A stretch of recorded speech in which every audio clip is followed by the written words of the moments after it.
Comment influencer son monde pour obtenir ce que tu désires rapidement à plus de 95% de chances de réussite? Tout simplement grâce à ce pouvoir oublié de tout ce que tu possèdes, mais que tu n'en connais pas les secrets et que tu n'as jamais réellement exploité.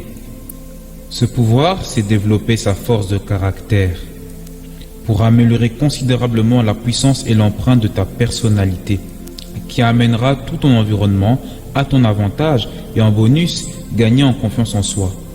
Ce pouvoir est utilisé à 100% par tous les grands politiciens, les artistes, les entrepreneurs, les athlètes et les personnes les plus influentes et qui ont le plus de succès. Dès le début de l'apparition de l'intelligence chez l'homme, depuis le temps où étant enfant on commence à grouper des idées pour en former une pensée, on est placé devant l'alternative de faire ou de ne pas faire.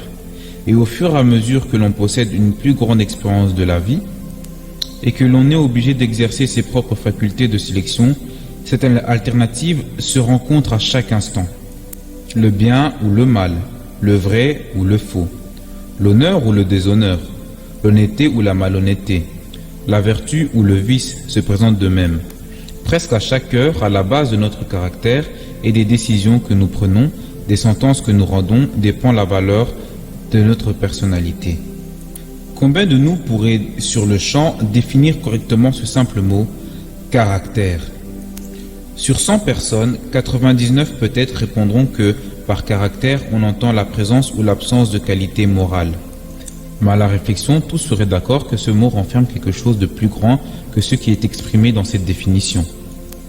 Le but ici sera non pas de cultiver quelques belles fleurs dans une multitude de mauvaises herbes, mais d'éduquer son caractère afin d'en former un tout harmonieux et d'accorder les diverses expressions de son « moi », pour qu'aucune note discordante ne vienne troubler l'harmonie de ton « toi » intérieur.